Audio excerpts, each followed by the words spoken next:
Well, hello there.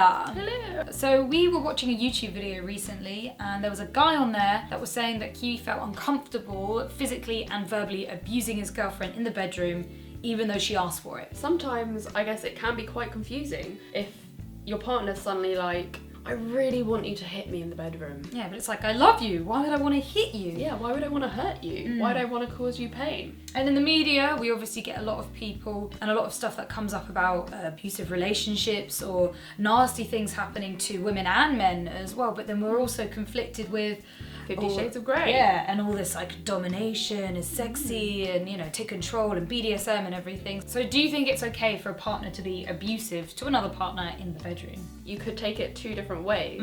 There can be like actual physical abuse that's not okay to happen in the bedroom. Like just because it's in the bedroom doesn't mean it is okay.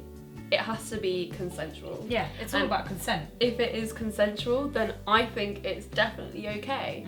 Because personally, that's something that I'm really into. I love a little bit of like pain with my pleasure. That's what really gets me off. Having a really dominant partner, someone that's gonna throw me around a bit. I hate to say it, maybe like I don't hate to say it, but I do enjoy being slapped in the face. You slappy slut. It's easy for us to say that because we're very sure of what we do and don't like. But for those of you out there who haven't tried things or aren't that sure, it is still okay to be interested in an idea and then not enjoy that idea. That's the whole point of testing things out. Consent is massive.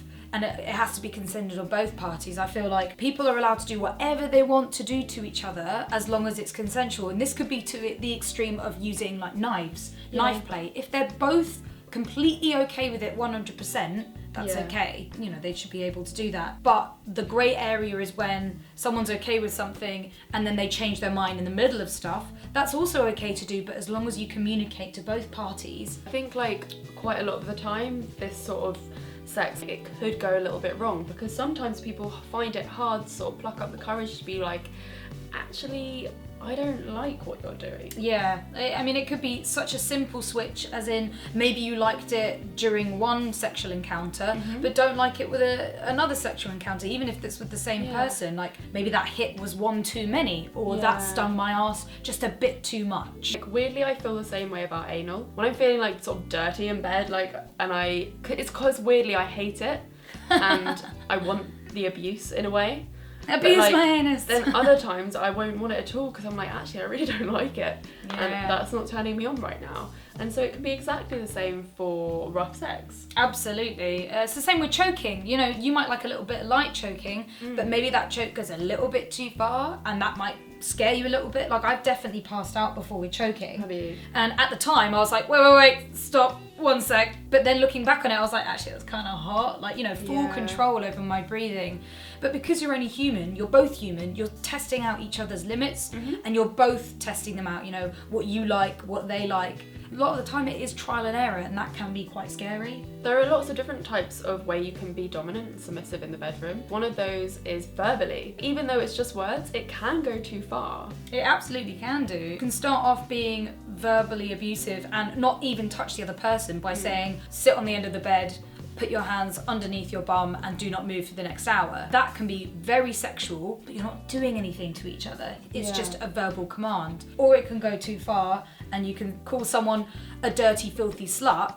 And for somebody that might be okay with that, if they've had issues before in the past where maybe someone's called them a slut and it's really badly affected them, that one word could change everything. As a person who's dominant, I would say be as verbally as abusive as you would like to be. Use every single word you can. When it pushes the boundaries a little bit of maybe age, race, sexuality, could even be like size, maybe that gets you off the fact that you're calling her skinny or fat or whatever. You need to make sure that with sensitive subjects like that they really are okay. Yeah, I think even maybe discuss them before they happen in the first place. Like, okay, we're gonna have sex, but are you okay with me calling you fat? Yeah.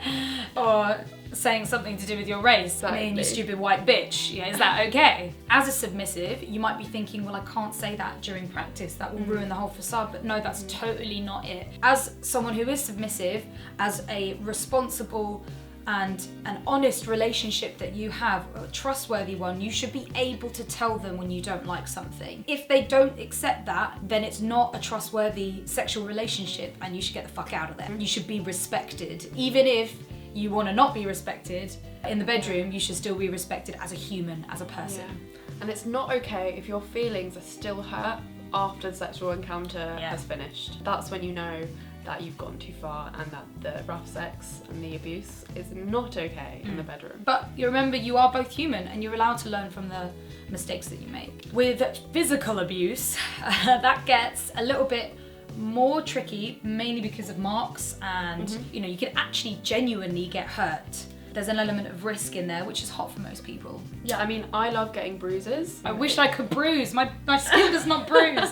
I have to literally be like sex trophies are like a really hot thing for people. Especially if you're at work and you've got like some grab marks on you and you're like, ah. Everyone's gonna know what you've been up to last night. But they're only hot if it was done and you're still respected and it was all consensual. Yeah, and that you were looked after afterwards. Oh yeah, the looking after is very important, but we'll get to that towards the end of the video. There are loads of things that you can do to get sort of like physically rough in the bedroom, which is like choking, that's a really popular one, spanking obviously, spitting at someone, some face slapping, or even just holding someone down. That can be physical abuse, or holding an arm behind someone's back. That's my favourite. Yes, tying someone up. But you also have to understand that there are limits. There are limits to what you can do and what you feel comfortable with a person, as well as what you can take as a person. I mean, sometimes I like having my arm twisted behind my back, but when you're in the moment for both of you, sometimes it can go a little bit too far and that can really hurt. Like, actually I'm a bit too uncomfortable now and I'm not enjoying this sexually anymore. But that's something you both have to find out together, figure out each other's limits. And you can either just say what you mean, or you can use safe words with each other. They're such a good call. If you're doing anything abusive, safe words are very important. Yeah, and if you like feel a bit too shy to be like,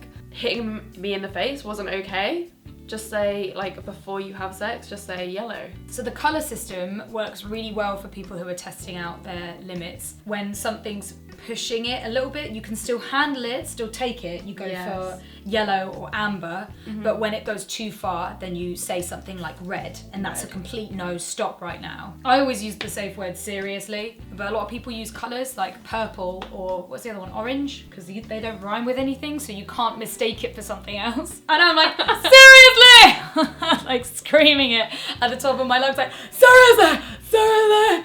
I'm actually one that doesn't use safe words, but I just say that I'm not comfortable with whatever's happening. Like, whoa! Yeah, it's like, actually, let's not do that now. Don't stick it in my bum today! Yeah, exactly. Exactly. As we mentioned before, aftercare plays such a huge part when you're being abusive with somebody. Cuddles, blankets, kisses. Yeah, being all snuggly and romantic together because you just had such a total opposite of fantasy and abuse and level of power. You want to be equal with the aftercare. Exactly. You want him to look after you. You want to make sure he's okay. Talk about it as well. Talking about your sexual experiences can be really beneficial for both of you. You need to make sure that you both know that you're loved afterwards, I think. Like that that abuse was just sexual fantasy. You need to know that it wasn't anything more than that. Absolutely. It doesn't have to be immediately after the sex. No. It can be. Most of the time it's better that way. Yeah. But say if your whole play is continuing on afterwards, for example, they fuck and one of them leaves as a whole sort of dominance, I fucked you and left you type thing, then that's understandable. But make sure that you do go back after a certain amount of time and make sure that the whole experience was okay. The idea of being dragged to the bathroom by your hair and pissed on and left in the bath. Woo! Yeah, alright. I mean, I don't want you to immediately cuddle me afterwards. I want to wash up and crawl back to bed, and then you'd be like, oh, you okay, baby? And I'm like, yes!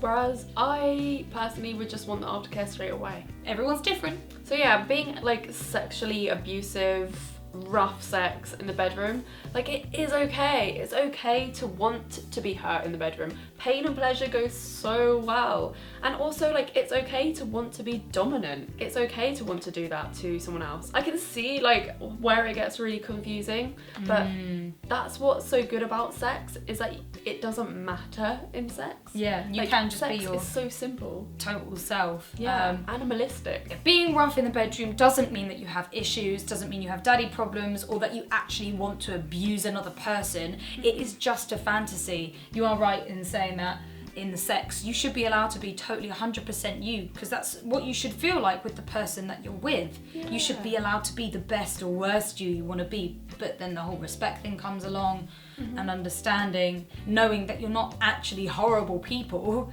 you just enjoy it sexually. And on the other side of things, if you don't feel comfortable being abusive, you do not have to be abusive. This could be something that's totally not in your books. Vice versa, if somebody's wanting to abuse you and you're not comfortable doing that, then it's just not for you. Or it might be later on in life, but not now, and people need to respect that. Please comment below, give us your story. It's very interesting reading all of your opinions. And like our video if you liked it, dislike it if you don't, but you're a prick if you do.